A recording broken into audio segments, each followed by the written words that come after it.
On est en Coupe du Monde. Il n'y aura pas de Coupe du Monde 2026 sans le Bénin. Ça, c'est pas possible, je vous le dis. Ouais, c'est vrai. Je vais trop vite en besoin, je le reconnais. Il y a encore deux matchs à jouer. Contre le Rwanda et contre le Nigeria. Et les deux matchs du Bénin vont se jouer à l'extérieur. Mais que ça fait du plaisir de voir le Bénin à cette position-là. La première devant l'Afrique du Sud, le Nigeria, le Rwanda. S'il vous plaît, mettez du respect sur le vert jaune rouge du Bénin. Honnêtement, ça fait plaisir.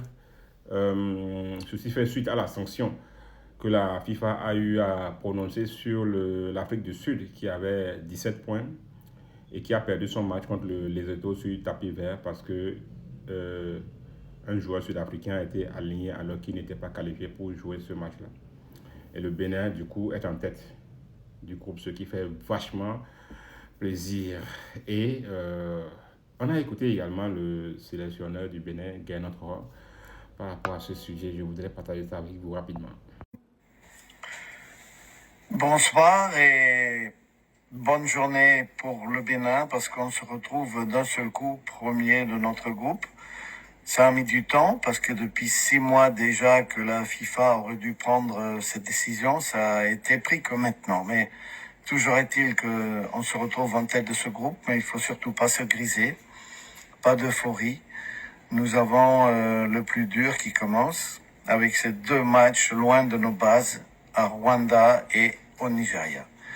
Alors qu'en même temps, l'Afrique du Sud peut jouer encore une fois ces 2 matchs à domicile. Ils auront fait sur les 10 matchs de notre groupe 7 matchs en Afrique du Sud. Donc c'est vraiment incroyable l'avantage qu'ils avaient compte tenu que le Zimbabwe et les Autos pouvaient pas jouer dans leur stade, comme nous d'ailleurs. Ils ont dû jouer en Afrique du Sud leur match à domicile contre l'Afrique du Sud. Bref, on va quand même tout faire pour y arriver. Pas d'euphorie, beaucoup d'humilité. Ça sera difficile, ils resteront les favoris puisqu'ils reçoivent 2 fois. Mais on a tout entre nos mains, voire entre nos pieds. Et loin de nos bases, loin de nos supporters, encore une fois, ça va être hyper difficile. Mais il faut que les garçons jouent comme de vrais guépards. Je suis d'accord.